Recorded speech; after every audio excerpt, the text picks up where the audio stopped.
She feels really strongly about open kitchen concept with ample natural lighting when helping clients on their home search. I love that. I think that's amazing. And representing sellers, she provides suggestions to help showcase the kitchen. One of my favorite rooms in the home too, by the way, Melanie. So you're not wrong in the way that you want to go about that. Without further ado, let's bring her up on this virtual stage. Yay, Melanie. I'm excited to see you again. Hello. Good. Nice to see you, Marissa. Nice to see you. Looking lovely again, as always. Great to have you here. Oh my gosh, I'm so excited. I bet you're going to give us great information, just like you did last time. Is there anything you'd like to share with us before we get started? Yeah, so my kitchen is open. Once COVID is over or the pandemic is over, anybody wants breakfast, they're more than happy to come through. I love to cook. So it's actually one of my ways of relaxing when I'm cooking for my family. So, and you guys are all families to me as well. Do you do the fresh squeezed orange juice then with everybody too yourself? Is that like one of your things that you do for everybody too, or? If you guys give me some 24-hour advance notice, I will make sure I would get fresh squeezed orange juice for you. I love it. That's a great answer. I know, like some of the things that I used to do before owning my own business, I'm like, well, I'll have it catered really nicely. Hold on. So love that. All right, Melanie. So jumping into a commission position can be a little scary in this industry. How would you determine if someone can make it in real estate? Ooh, that's a good question. Well, I completely agree. Jumping from a commission-based position is very scary, right? Number one, you have to have the support from your family. I was very fortunate to have that support from both my husband and kids to allow me this opportunity, this golden opportunity. And even after this short period that I've been doing it for almost 13 years, with over 100 transactions under my belt, it's still not easy, right? Every transaction's a little bit different. But I was blessed to have wonderful mentors as well. I know when I first started deciding whether real estate was for me or not, I remember meeting Kelvin, right? And Kelvin had asked me specifically, and that's kind of how he kind of got me into the real estate field, was like, hey, what do you do right now? I was previously an accountant, right? Accountant doing in the Silicon Valley, doing really well, I would say, because I ran a whole payroll department in a very top agency. But he said, what if I could tell you can make that kind of money in a month or 2 months? And I'm like, a year's time frame shortened into a month, 2 months. I said, that's impossible, right? It's a dream come true, right? It's definitely a dream come true, right? And I've seen that happen in my life, right? I know Donovan mentioned a lot about it. It's not about the money. A lot of it is about who you can help.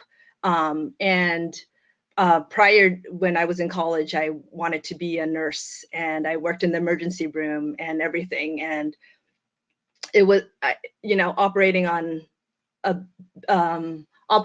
a body was not the same as operating on a house. So I found the passion that I'm doing now, and I couldn't be more happy, for sure. So I know jumping into that commission position is a little bit scary, but sometimes you have to take that leap of faith. Everything that is scary initially will give you so much opportunities in life, just as long as you're able and willing to jump over that fire that people always, or that fear that people go through. I love that. And I put in the chat too that mission driven is my motivation. So I align really well with what you just said. And I appreciate that answer. I think everybody else that's out here is thinking, well, it's nice to marry the two. So that's good that you can find something that keeps you mission driven, but also while being able to make a substantial income so you can take care of your family. Fantastic. As a self-employed individual, we often wear many hats. How do you stay focused and not get overwhelmed? This is a great question for everybody. I honestly believe in your schedule, right? Like you said, the things that you end up saying yes to, you have to say no to something. If you do not honor your calendar, there's so many opportunities, like, being a mom of 3, and we just added a new puppy into our family as well. if we do not honor our schedule, and we do not honor our schedule by taking him out or whatnot, you're not going to be able to accomplish what you want in life. So, you know, every morning I have a morning regimen that I go through, whether it's working out, some me time for myself, also, you know, meditating and allowing my mind to allow me to get to these places that I never thought I could be in. Those are what helps me get to accomplish everything that I have. And obviously also with the wonderful support that Sequoia support team offers, that allows me to keep on going out there and helping as many families and individuals that need my help the most. Oh, that's such a great answer. I love that answer. And somebody asked what your puppy's name is. Milo is my puppy's name. He is just about 3 months now. And, you know, training him was not the easiest. It's just like with agents, I always say, right, things that are not easy will, if you eye on the prize, right, you will, how do I say it? Like for him, we've been consistently kind of training him with certain things and that he needs to learn. And it's 30-day consistency, right? And with agents themselves as well, sometimes we say, oh, we're gonna do this week, but next week we jump and we're like, no, there's more shiny objects here, right? And half the time we don't end up accomplishing what we're saying we're going to do. So yeah, Milo's the name. So if anybody wants to visit him, he's adorable. Well, you already started answering my next question for you. If you need to expand upon that answer about, so it's about training, you know, being trained to start a business. So since most of us aren't trained to actually grow our own business, how do we set ourselves up for success? And you started to answer that question. So. Correct. I came from a business background, but even with the business background, right, in accounting and finance, I think owning your own business and being a realtor is completely different, right? You wear so many different hats, like you mentioned, right? Some days I'll be CEO. Someday I'm the CFO, where I have to kind of analyze my finances and see, hey, are we on par of what we're doing?